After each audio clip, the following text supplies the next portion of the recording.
જીવનના એવા તબક્કે જ્યાં મોટાભાગના લોકો આરામ પસંદ કરે છે, ત્યાં વડોદરાની 59 વર્ષીય ગૃહિણી કુંદનબેન કક્કડે નવી શરૂઆત કરવાનો સાહસિક નિર્ણય લીધો.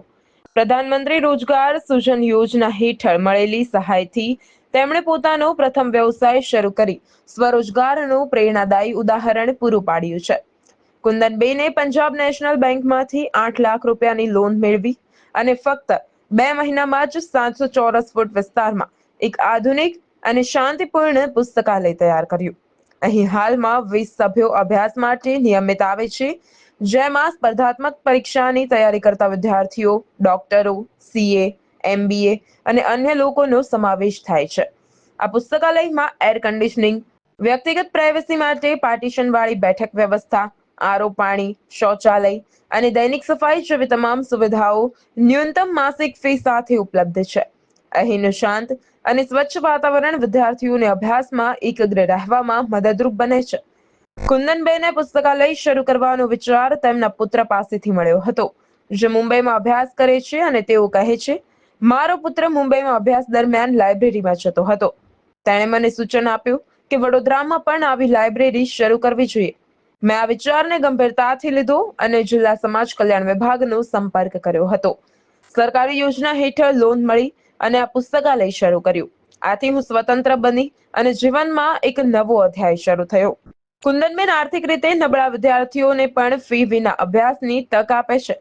તેમણે જણાવ્યું કે જો વિદ્યાર્થી ઈચ્છે કે તે અહીં અભ્યાસ કરે પરંતુ ફી ચૂકવી શકતો નથી, તો હું તેની મદદ કરું છું, કારણ કે શિક્ષણ એ દરેકનો અધિકાર છે. પુસ્તકાલયના સભ્યો પણ આ પહેલથી ખૂબ જ ખુશ છે.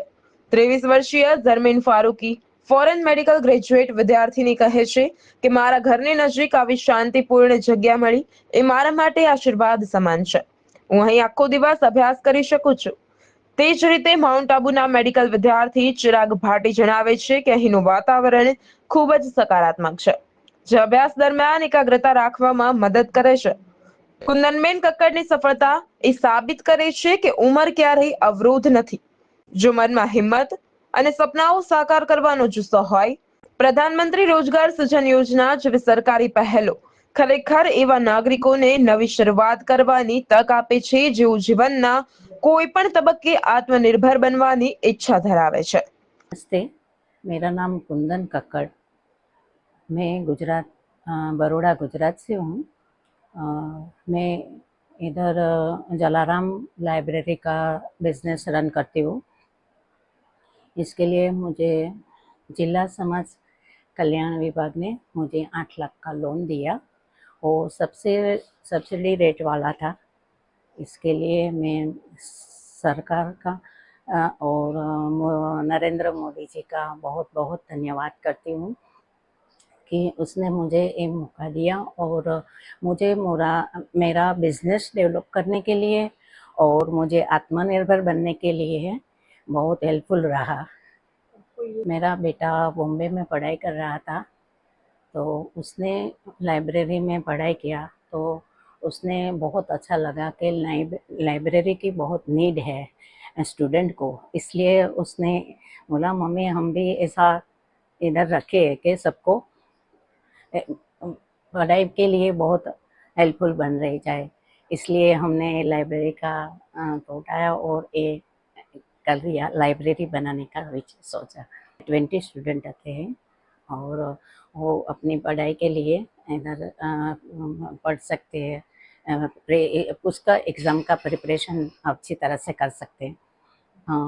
इधर वाईफाई, एसी और सबको टेबल का वो ऑनलाइन भी काम कर सकते हैं, स्विच बोर्ड मिलता है तो सब अपना काम आराम से कर सकते हैं और पढ़ाई कर सकते हैं। तो 30 स्टूडेंट दे सकते हैं, इतना स्पेस है 30 का। મારું નામ ઝરમીન છે, ઝરમીન ફારૂકી। મેં એક ફોરેન મેડિકલ ગ્રેજ્યુએટ છું અને અહીંયા આગળ મેં ફોરેન મેડિકલ ગ્રેજ્યુએટ એક્ઝામ હોય છે FMG, એની તૈયારી કરું છું। એન્ડ મને બહુ જ સારું લાગે છે આ લાઇબ્રેરીમાં, કારણ કે આનું environment it's very comfortable and the nature, આ જો ઓનર છે એમનું નેચર પણ બહુ જ સારું છે, તો બધી ફેસિલિટીઝ છે અને it's very studious environment, so it's very nice. Last 15 દિવસથી આવું છું, પણ મેં હમણાં પ્લાન કરું છું આગળ 3-4 મહિના હજી આવવાનું. Hello, my self Chirag Bhati from mount Abu. मैंने मेरी मेडिकल कॉलेज माउंट आबू से पास किया और अभी मैं मास्टर और गवर्नमेंट्स वैकेंसी के लिए मैं तैयारी कर रहा हूँ. तो मैं यहाँ पे मेरे भाई रहते हैं, उनके साथ यहाँ आया हूँ. तो मेरे को यहाँ पे लाइब्रेरी का देखा, मैंने ओरिएंटेड किया. तो लाइब्रेरी काफ़ी पीसफुल और काफ़ी अच्छी वेल इन्वायरमेंट रहा. और स्पेस जो बोलते हैं, मेन तो स्पेस का ही रहता है इसमें.